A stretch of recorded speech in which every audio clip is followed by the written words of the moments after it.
jinnicha, sintetika, tishtiradigan, nafas olmaydigan narsa jo'natdi. Men xv narsa kutgandim. Degan bitta klient chiqib qoldilar. Har bir klientni hurmat qilaman. Sizlarga ozgina возражениясini yopib ketmoqchiman. Biz hamma narsani sotib o'tganimizda materiallarini aytib o'tamiz. Naylon va elastandan bo'lgan. Naylon va elastan nima? Sintetik material. Lekin bu cho'ziluvchan bo'ladi. Haqiqatan ham juda ham mayin. Tanaga yoqimli. Qichitirish esa bilmam qayerdan u klient oldi. Chunki men buni har kuni kiyaman futbolkam ichidan. Men umuman qichitirmayman. Men ularga javob berdim, balkim sizda чувствительный kojadir deb. Ikkinchidan, agar siz yumshoq xb narsa xohlamoqchi bo'lsangiz, oddiy mayka oling. Mana 100% paxtadan bo'lishini xohlasangiz, ko'ring.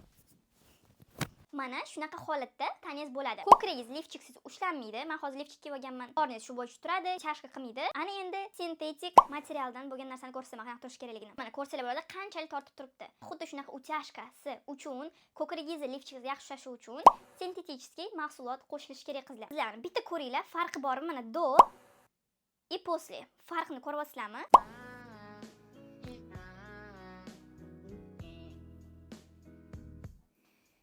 Ko'rsalar bo'ladi.